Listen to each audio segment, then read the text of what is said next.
Well, what fun. I get to read to you a true story about one of the Mayflower passengers named John Howland. The story is called The Boy Who Fell Off the Mayflower, or John Howland's Good Fortune. And the author, the man who wrote the words, is P.J. Lynch. He's also the artist who drew the pictures, and they're really wonderful pictures. Now, just a quick reminder, John Howland came as a servant with the Carver family. And John Carver was the man that was chosen to be their first governor before they ever even got to Plymouth. They picked John Carver as their governor. So if you look at the chart that we looked at earlier, I'll hold it up here. You guys printed this chart off showing all of the families that came. And if you look at the Carver family, you'll see that John Howland is included with them. He was 18 years old at the time of the crossing. And again, he came as a servant with their family, so he would have lived in their home and worked for them to pay off the cost of his travel and the cost of his coming. And then when he had paid that off, he would be free, be a free man, and he would have opportunity to purchase land and start a whole new life there in New England. So let's read his story, shall we? London was a fine city when I was there. Greatest city in the whole world. Smelled bad, I must say, but it was huge and busy and exciting for a young lad like me. It was all because of the king that we had to leave England. Him and his bishops didn't like the way our people chose to worship. None of their business, I said. They jailed our leaders and harassed us till we had to leave our homeland to live in Holland. But the youngest among us now seemed more Dutch than English, and with the fear of a new war with the Spanish coming, our elders decided we'd take our chances in the New World. We came to London to rent ourselves a ship with a Captain Jones and his crew. We were loading her up with provisions for the long voyage to America.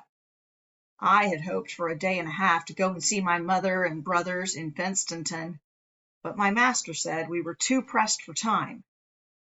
When I wasn't running all around London ordering barrels of this and bales of that, my master, John Carver, had me copying out lists of supplies and letters to the businessmen who were lending us money to fund or pay for our voyage. Many is the year that we would be working to pay them off. When our ship was nearly loaded, Master Carver sent me to find the Warwick Inn, up by the city wall beyond the cathedral. I was looking for a certain gentleman. In the noisy throng of Londoners, a tall, white-bearded man stood out. "Elder William Brewster," I whispered to him, "Master Carver sent me for you. We leave London with the dawn tide." "Oh, I remember you well from Holland, John," he replied. "Take me to the ship, lad, and let's be quick. There is danger for us here." Sure enough, there were shifty-looking characters all about, and dozens of the king's militiamen were on the streets. If they had known that I was with one of the leaders of the separatists, the very man who published all those pamphlets against the king and his bishops, we would have been done for. They would have chopped off Elder Brewster's head and mine and stuck him up on spikes on London Bridge for sure. We stuck to the back lanes and alleyways, and by the time we made it down to the wharf, it was already dark. The taverns nearby were noisy with sailors and longshoremen, but the quays were quiet. At last we came to our ship. She was being loaded by lamplight now. Casks of beer, sacks of onions and cabbages, boxes of salted herring, and barrels of corned beef. Tasty stuff. Some of the passengers were still getting their chests and their bits of furniture on board. The sheep and goats and chickens were waiting till last. My master shook William Brewster's hand, fit to shake it off, and then hurriedly he guided us across the gangway. "Thank the Lord you are safe, William," he said. "Welcome aboard the Mayflower." Outside Master Carver's cabin, I unrolled my mattress and tried to get some sleep. I don't think I'd slept an hour before I heard the great clanking of the windlass as they hoisted the anchor. I ran up on deck for a last look at London. Only a few lights were lit, and the big ship made hardly a sound, drifting down on the tide away from the sleeping city. One of our sailors bellowed a farewell across the river to a woman on the wharf. A coarse shout came back, "Godspeed!" And I thought of my mother's gentle voice, "Godspeed, John." The sun was up by the time we reached Gravesend, where the river widened. The crew was busy unfurling the sails to catch the morning breeze, and I was enjoying the fresh air when a burly sailor came over to me. "You're the boy that runs the messages, ain't you?" "Yes, sir, I am. John Howland's my name." "Well, never mind that. Just get below and tell your boss that Bob Coppin, that's me, first mate, I order that the passengers are to keep down 'tween decks now that we're under way. We'll let you know when you can come up for air, and keep it quiet with all that praying." With that, he stomped off, laughing. "I'll be pleased to take your message, Master Coppin," I called after him. "You'll find, sir, that we are civil people, and we hope to give no offense to God or man. We hope only for a measure of civility, that means kindness, in return." The first mate stopped laughing. He turned around and he looked long and hard at me. Then he gave me a nod, and he said, "Right you are, Master Howland."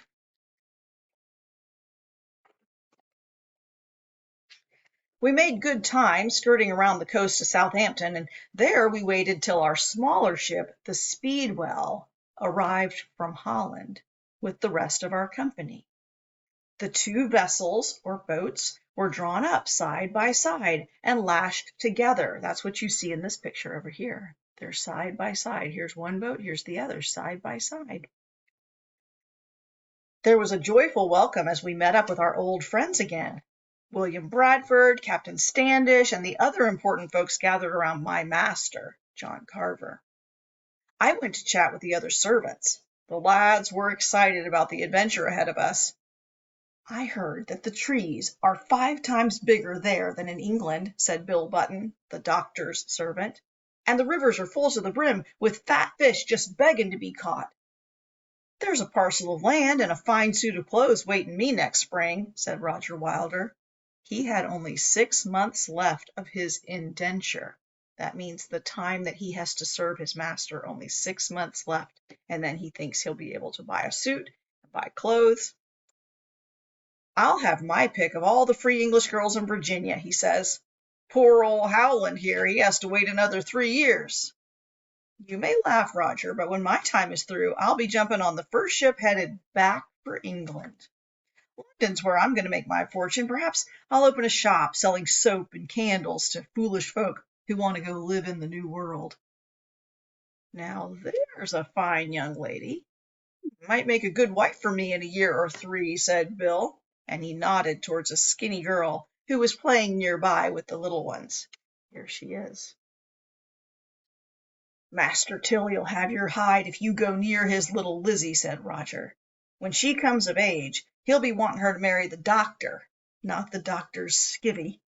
We all laughed, and the girl glanced over. Then the children dragged her off to see the baby goats and the piglets that were being brought on board. It took weeks before our 2 ships set out from Southampton, but we'd hardly gone 10 leagues when our troubles began. Speedwell! Never was a ship less well named. Speedwell! Every time that little ship was put under a swell of canvas, she became as open and leaky as a sieve. We had to limp along the south coast of England, stopping to patch her up several times, and finally we put into Plymouth Harbor, and it was decided that we must leave Speedwell there and keep going with only the Mayflower. Bill told me his master wasn't keen to go on. He said our supplies were near half eaten up before we'd even left England. "Half gone already, John? We're sailing into winter. What will we eat when we get to Virginia?" "Don't forget those fat fish just begging to be caught," I joked. but a good many of our company decided to stay behind. "We've sold all our possessions in Holland," said Master Carver. "There's no going back for us, John.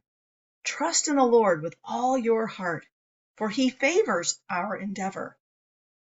So we committed ourselves to the will of God, and we put to sea at last under a prosperous wind, with all of us on the one good ship. Bob Coppin barked his orders, and the sailor boys were busy shinning up the rigging and unfurling the sails. The wind snapped that canvas taut, and the old ship's timbers creaked as she cut smartly through the waves. Many is the tear that was shed as we waved farewell to our friends, to Plymouth, and to England. Half our company now were strangers. Well, that's what we called them. They were Christians indeed, just not the same kind as us. A lot of the strangers were good folk. Like us, they had little to keep them in England and high hopes for what future they might make for themselves in the New World. No one stayed strangers long, the way we were crowded together between decks. Some of the better off passengers had a cabin to themselves, but most of the families just had a blanket or two hung up on a rope to give them a little bit of privacy. For some few days the weather stayed fair, and Bob Coppin called for me to relay a message that we were allowed up on deck to stretch our legs. Bob was a decent sort, but most of the sailors cursed at us and mocked those of us that were afflicted with seasickness. Our time at sea was tedious, tiresome, and uncomfortable. As servants, we at least had a few jobs to keep us busy. I would often be asked by Master Carver to fetch a box of candles from the hold, or take a message up to the captain, or copy out some accounts. As we sailed on, we encountered fierce storms, and we didn't get up to see the sky for days on end. Each big wave that broke over the ship would drain down through the decks on top of us. We were wet and cold all the time, and we couldn't even look forward to a hot meal. All we had to eat was hardtack and the odd bit of salted pork. In spite of all of it, Lizzie Tilly remained cheerful. She and the other girls played games with the little ones to keep their spirits up, and Elder Brewster led us in prayer and the singing of hymns. Most of the strangers joined in. Some weeks out from Plymouth, we were caught in a really cruel storm. Everyone held tight to a rope or a bulkhead, and the little ones were firmly strapped in. All of a sudden, the ship reeled right over, and Lizzie Tilly rolled out of a bunk and landed at my feet. "Are you all right, miss?" I said, helping her up. "Yes, thank you, Master Howland." As she spoke, the ship keeled over the other way. There was a loud, wrenching sound, and a torrent of water poured in on us. "Hold tight!" I thrust a rope into her hands and hurried off with the men to check the damage. So Lizzie Tilly knew my name. One of the main beams that was holding up the whole deck had buckled, and now the planks were flapping loose in the wind. Roger said he heard the captain talking about turning back for England. I'd have been in favor of that myself, but I did hold my peace. William Bradford spoke. "We will not put about. In the hold we have an iron screw used for raising up roof timbers. We can use it to jack the beam into position." He looked at us then, and his eyes lit on me. "Get a lantern, John. We're going below." We made our way down into the cold and darkness of the hold. That's the very bottom part of the ship where they store everything. We had to look for the jack among all the casks and the chests and the furniture. When we found it, we slung a stout rope around it, and the men above took most of the weight, and Bradford and I heaved it up from below. It was a mighty job to lift that jack up through the hatches, with the ship rolling nearly onto her beam ends. But once the screw was fixed in place, we turned it and hoisted that timber back into position. The carpenter quickly hammered a strong post under it, and after a good caulking of the planks, the ship was sound enough to proceed. In quiet times, Bob Coppin would stop to tell me his tall tales and share an orange or a cut of pork jerky with me. When your time with Master Carver is up, maybe you'll become a seaman yourself, he said. There's always a place for a keen lad in my crew. You might have a few adventures of your own, eh, John? Thank you, but no, sir, I replied. I'm not one for adventures. It is my intention to return to London at the first opportunity, and perhaps to go into business there. Business, is it? Bob Coppin smiled. I believe you might do it, too, with a bit of good fortune. Mostly, though, the mate and his crew were hard at work fighting the weather. Sometimes it was so bad they just had to let the ship lie under bare poles, taking down all the sails, just point her into the wind and hope she would weather the storm. It was just such a time when I took it upon myself to go up on deck, despite the order that we all stay below. I was seeking a bit of relief from the foul stench between decks. I was hardly up through the hatch when a huge wave hit and sent me flying over the side. Down and down I went into the darkness under the icy waves. It was quiet down there, no raging wind or rain like up above. A strong current was dragging me deeper and farther away from the ship. The deeper it got, the darker it got. Soon I wasn't even feeling the cold. I just wanted to shut my eyes and go to sleep for 100 years. Wake up, John, said my mother's voice. Wake up, dreamer. Far up above, I saw the Mayflower's keel. I thought, that's my ship. She's taken me to America. A flash of lightning lit up a long rope trailing down from the ship. I pulled myself over towards it. My lungs were bursting now, but I caught hold of the rope and I held tight in that freezing water. Luckily for me, one of the crew had seen me fall overboard. Bob and his sailor boys hauled me in like a big fish. Then they were shouting and scolding me and rolling me over a barrel to get that seawater out of my lungs. I have no memory at all of what happened after that or over the next few days, but Roger told me that my master had me brought to his cabin and that Mistress Carver herself nursed me till I was well. Elder Brewster announced to everyone that it was the Lord God himself who put that rope in my hand. And the Lord brought them forth with a mighty hand and an outstretched arm, and with miraculous signs and wonders. It was a week before I was on my feet again, and the first day I went back among the passengers, I noticed a great alteration or change in them. 2 months lying wet and weary in that unwholesome old ship were taking their toll. Folks were glad to see that I was all right, and they clapped me on the back, but some of them couldn't even rise in their bunks because the pains in their joints were so bad. When old Master Chilton joked about me trying to swim home to England, his laugh turned into a wheezy cough, and I saw that his gums were all rancid and black. And then Bill Button, the doctor's servant, he took a bad fever, and on the 3rd day he died. Not a thing his master the doctor could do about it. As Bill's shrouded body was pitched into the sea, I saw Lizzie Tilly and some of the younger ones. They were crying. I wondered if she might have cried if it was me that was dead. Elder Brewster spoke to them sharply. Enough of the tears, children. The Lord God will be our guide, even unto death. He has called William Button to his heavenly rest, but we must not question his plan. One morning in early November, the shout went up, "Land ho!" Those that were able rushed up on deck to see what America looked like. It didn't look like much to have crossed a vast ocean and a sea of troubles for.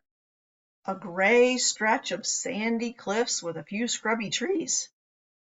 But all of us passengers were right joyous, thinking that soon our feet would be on dry land again. Bob Coppin was shaking his head and grumbling. "That ain't Virginia, lad," he said to me. "I was up and down this coast with Captain Smith. Those storms have driven us 200 miles north of where you folks want to be. That there, that's Cape Cod."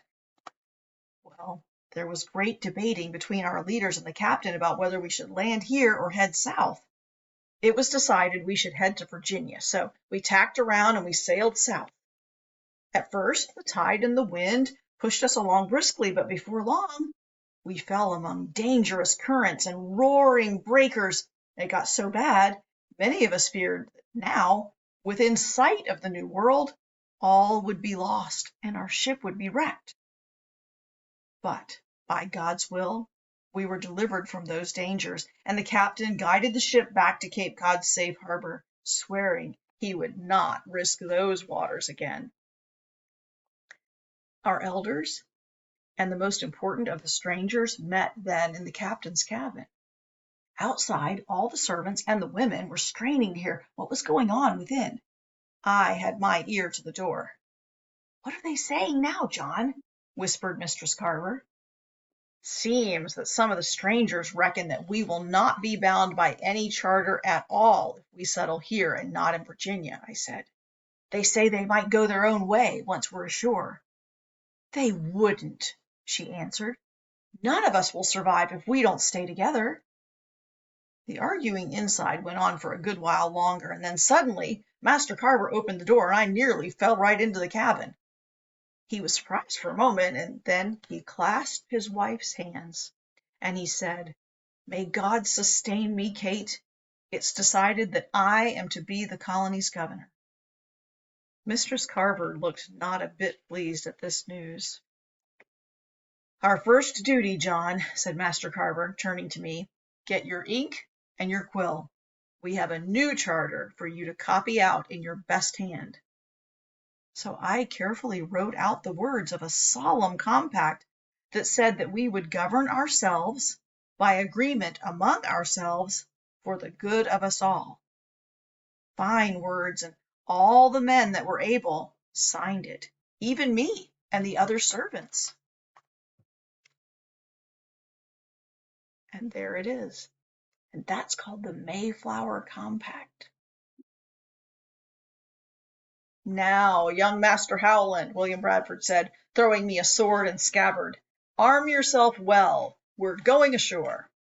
As soon as we set foot on dry land, we fell on our knees and we blessed the God of heaven who had brought us over that vast and furious ocean and delivered us from all of our perils, that's dangers.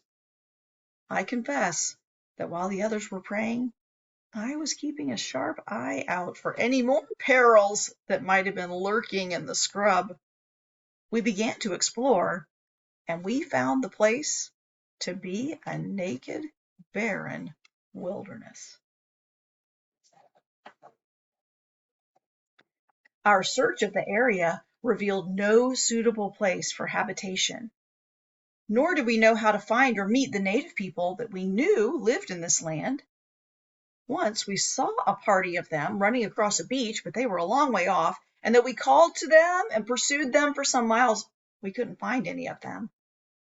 We did find some houses, abandoned seemingly, and under a mound of sand we dug up a great basket filled with seed corn. Captain Standish said to load it up into a big kettle that was there, and we carried it back to the ship. But my conscience was troubled about that. After the long tedium of the voyage, we were all busy now about the ship and on shore. Our people ferried back and forth to refresh themselves on dry land and returned to the ship with firewood and fresh water. The women took the chance to wash clothes and bedding, and they laid it out clean on the rocks to dry in the winter sun. Even the young ones made themselves useful, helping to carry the animals to shore for some fresh spring water. Our biggest job was fixing up our large sailing boat, the shallop, which had been cut into 4 pieces for stowing in the 'tween decks. While hoisting a beam alongside Elder Brewster, I said, "I know they're heathens, sir, but the corn that we took, well, that seemed a lot like stealing to me." "John," he replied, "the Lord has seen our need, and has answered our prayers. Don't you recognize God's providence, which he has placed before your eyes? We will repay the Indians 4 times as much if we can ever find them.